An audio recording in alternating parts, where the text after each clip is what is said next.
Title: My wife had me arrested. "He's dangerous," she cried to the cops. At the station, I made my one call. The chief of police himself walked in. "Release him now." He stared at my wife. "Ma'am, you just made a grave mistake. Who the hell did you think you were messing with?" Chapter 1. The Arrest. It was supposed to be a quiet Saturday morning. I had just made coffee and stepped outside to water the roses, something I did every weekend for the past 9 years. That's when I heard the screech of tires, 3 police cars, uniforms jumping out, guns drawn. "Hands up! Now!" Confused, I complied. I didn't even ask questions, not with assault rifles pointed at my face. My wife, Claire, stood on the porch in a silk robe, sobbing hysterically. "He's dangerous," she screamed. "He threatened to kill me last night. Please, I'm so scared." I stared at her, stunned.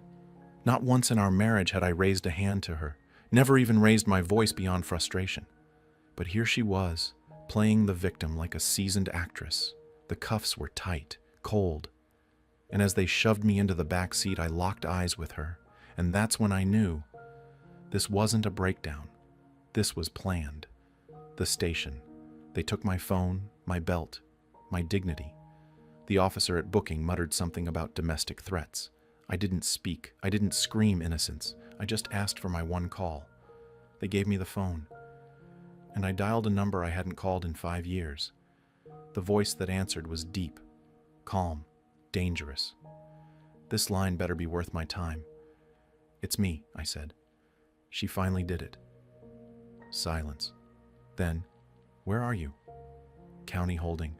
Stay put." He hung up. 10 minutes later, the entire station went still. Every officer suddenly stood straighter. Then the door opened, and in walked Chief Raymond Keller himself, medals on his chest, eyes like ice. Every officer stepped aside. He walked directly to the sergeant on duty. "Release him!" Now the sergeant blinked. "Sir, now. And I want the woman who made this complaint brought in." Immediately, they unshackled me, hands shaking. Chief Keller turned to me and said, "Son, go wait in my car. I'll handle this." And then, in a voice that turned the entire precinct cold, "Ma'am, you just made a grave mistake. Who the hell did you think you were messing with?" Chapter 2. Who I Used to Be. As I sat in the back seat of Chief Keller's black unmarked SUV, the chill of betrayal finally caught up with me. I stared out the window, watching my reflection blur as raindrops rolled down the glass. The station buzzed behind me. My wife, or the woman who used to be my wife, was inside, thinking she'd won. She had no idea who she tried to destroy, because I hadn't always been a guy who trimmed roses and drank decaf coffee. My past life. Before the suburbs, before Claire, I worked with people like Keller every day. 10 years ago, I was part of an interagency intelligence task force, military-grade, black ops level clearance. My specialty? Financial counterintelligence and cyber asset recovery. Translation: I followed money trails criminals thought were untraceable. I knew every dirty secret in City Hall, every offshore account tied to a criminal enterprise. When I left, I didn't do it because I was tired. I did it because I saw too much, and because Keller owed me his life after a case nearly cost him his badge. He told me then, "If you ever need a favor, you call me. Doesn't matter if it's 10 years or 20. I've got you today." I cashed in that favor. The setup. Claire hadn't always been cold. When we met, she was kind, driven, warm. But once I left the field and we moved to a quieter life, something changed.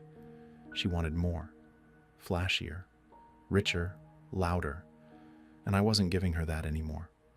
Over the last year, I noticed the signs, the late nights, the locked phone, the secretive texts. I didn't confront her. I just watched, and I gathered evidence.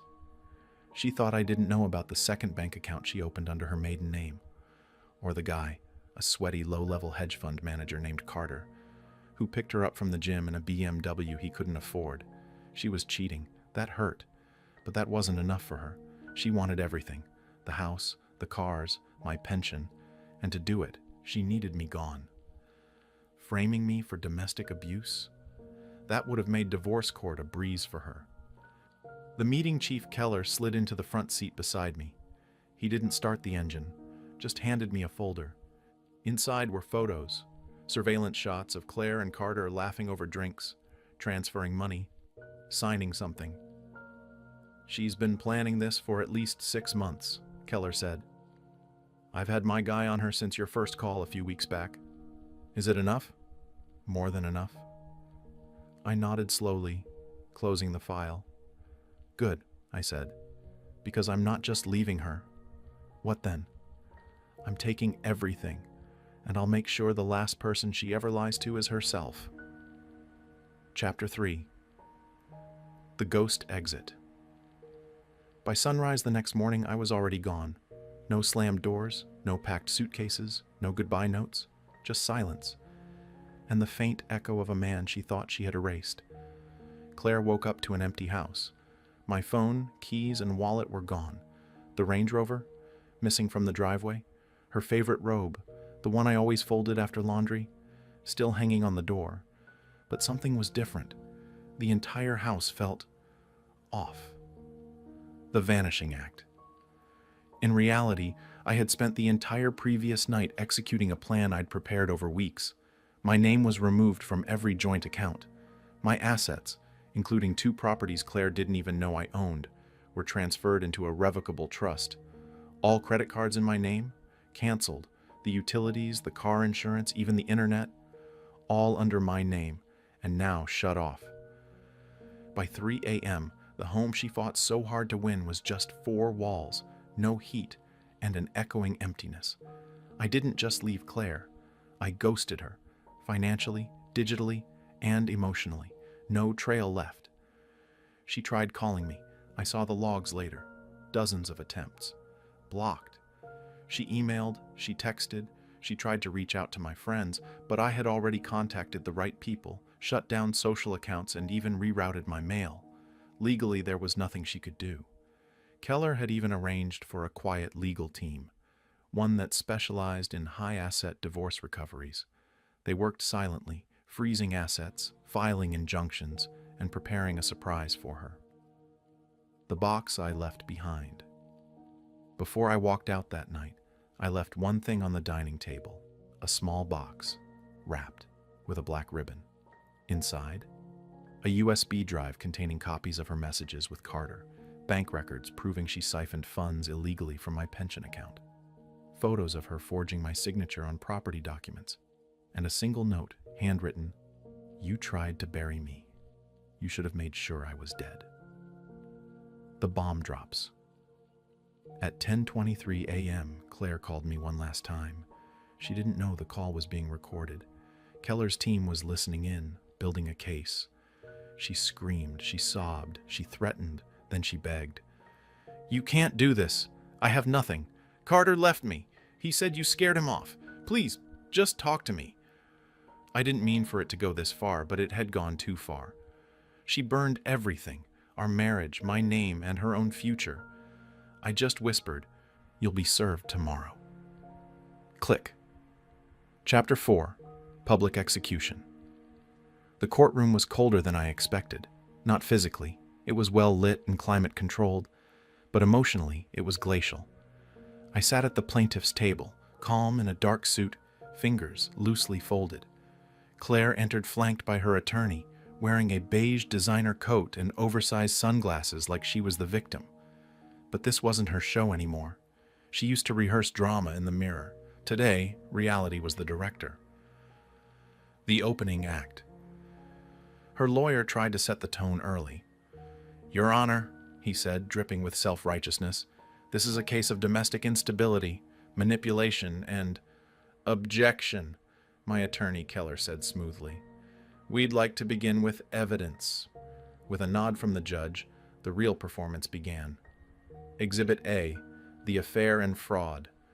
First up, the affair, not the scandalous kind with whispers and side glances, but documented, explicit, and digitally preserved.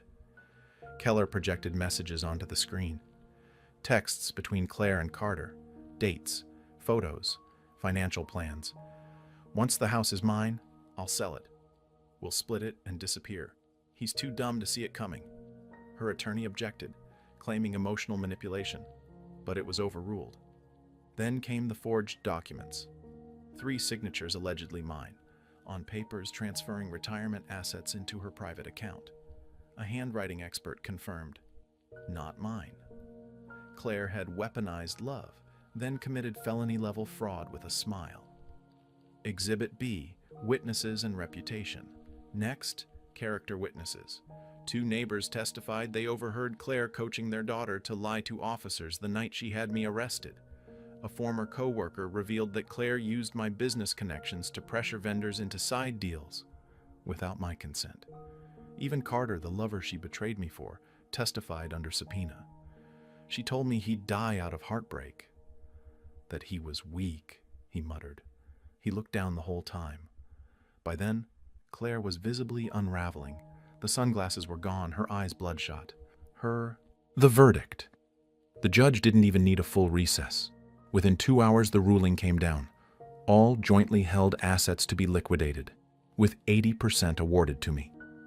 Claire was to vacate the property immediately. She was charged with fraud and contempt of court. Restraining order granted, retroactive to the night of the false arrest. The silence in the room was deafening. Claire didn't cry. Not yet. She just whispered, "How did this happen?" The final blow. As we walked out of the courtroom, Keller handed her one last sealed envelope. Inside, a civil lawsuit for reputational damage, lost contracts, and emotional trauma. It was backed by medical reports, business losses, and a client list ready to testify. Claire had wanted a public spectacle. Now she was getting it, just not the starring role she'd imagined. Chapter 5. The Quiet Victory. It's strange how quiet the world feels when the noise finally dies. No more court dates, no more lies whispered behind my back, no more fake apologies followed by new betrayals. Just stillness, but not the hollow kind. This was earned peace. Back to the cabin. I returned to the cabin I'd abandoned months ago. The one Claire had once called a useless box of wood. It was tucked beneath whispering pines where birdsong broke the silence instead of sirens. I lit a fire, sat with a whiskey in one hand and the sheriff's words echoing in my memory. "Ma'am, you just made a grave mistake." A message from the chief. A week after the trial ended, I got a call from Chief Ramos. "Just wanted to say," he said, "I've never seen someone walk through hell with that much restraint." "I wasn't trying to win," I replied. "I was just trying to remember who I used to be." He paused. "Well, I think you found him." The final missed call. Claire tried contacting me exactly once after the courtroom humiliation. A blocked number, a voicemail, shaky, desperate. "Please, I don't know what I was thinking. I lost everything. I thought you'd always be there, no matter what. I was wrong. I see that now." Delete, rebuilding what matters. The biggest wound Claire left wasn't the betrayal or the arrest. It was poisoning my daughter against me. But time works strange magic. One morning as I was stacking logs outside the cabin, I heard a car pull up. Out stepped Lily. Not the little girl Claire had weaponized, but a young woman, awkward, unsure. I read the transcripts," she said, voice soft. "Mom lied." About everything I didn't say a word. She stepped forward. "Dad, can I stay here for a few days? I just want to remember what peace feels like." Full circle. The final scene wasn't explosive. No yacht, no courtroom, no tears or thunder, just 2 mugs of cocoa, a fire crackling, and a father and daughter watching snowfall blanket the cabin roof. I smiled. Not every war ends with fireworks. Some victories whisper, and that's enough. Was this revenge perfectly justified, or should the storm have raged harder? Drop your verdict below. I read every single one. Hit like if you crave justice, and share this story with someone who needs its fire. Subscribe to Lauren's story, because here, betrayals don't sleep. They hunt their owners. Every shadow hides a reckoning, every mask breaks, and every betrayal is answered. Stay sharp, stay unbroken, stay tuned.